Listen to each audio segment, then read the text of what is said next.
Hello everyone, welcome to the biology tutorial. Today we are going to talk about the Rickettsia. Okay, first of all, let's know what is Rickettsia. Either it is gram positive or gram negative bacteria.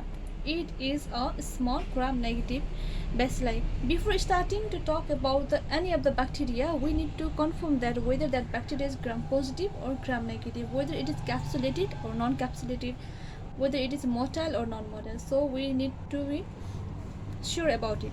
This rickettsia is a gram-negative bacilli and it is obligate and intracellular. Here the name obligate means compulsory and intracellular means inside of the cell. Okay, obligate. Intracellular means for its multiplication it needs the eukaryotic cell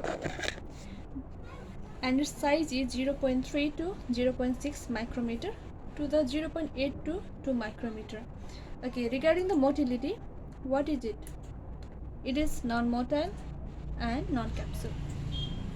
Multiplication. The multiplication occurs in the cytoplasm of the eukaryotic cell. Okay. About the virus.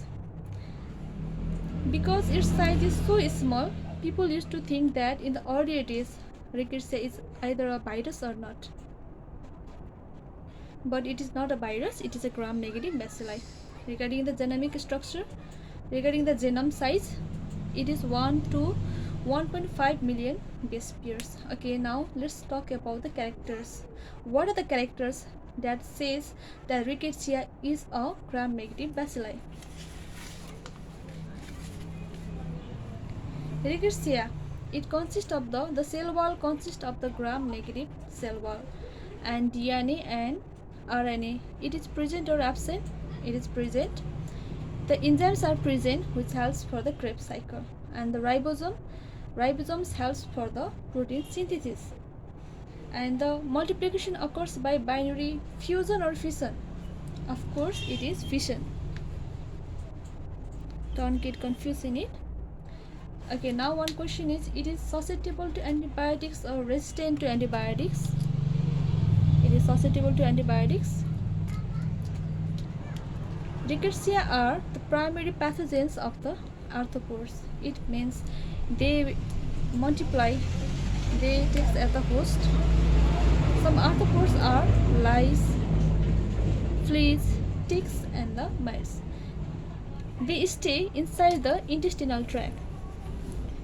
They stay inside the intestinal tract of these arthropods. Okay, well, there is one exception, that one is the Coxiella burnetii. This Coxiella burnetii, it is transmitted to humans but not by the use of this arthropod vector.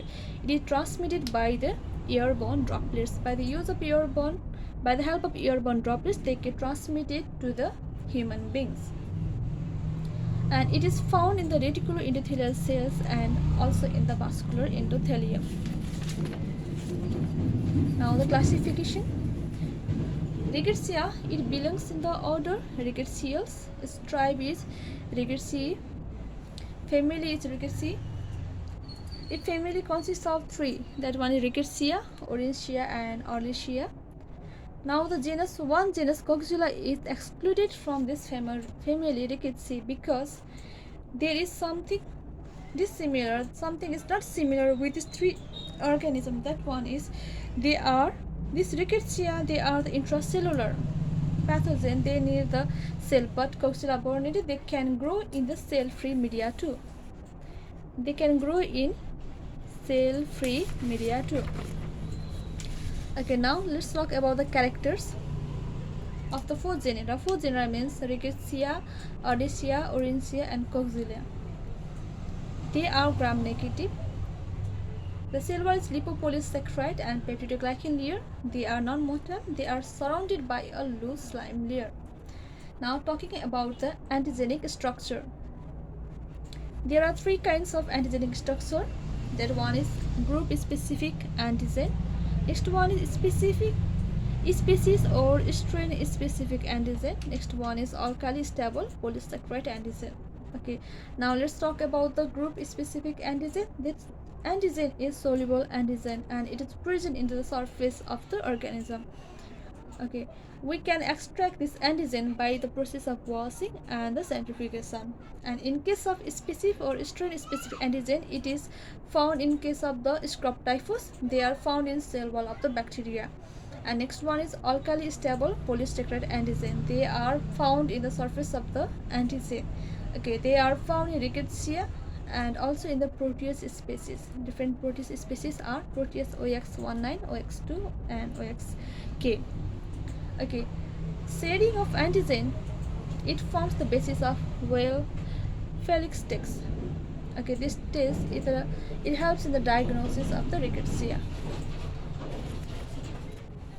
Now these are the human infection which are caused by the Rickettsia prowazekii.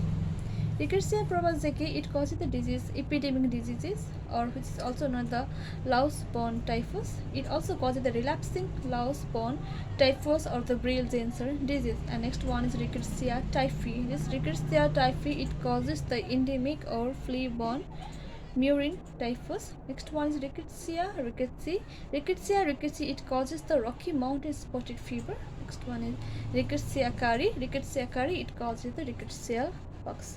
Okay, now in the next video we will talk about the pathogenesis and about this all of the diseases in detail. Thank you.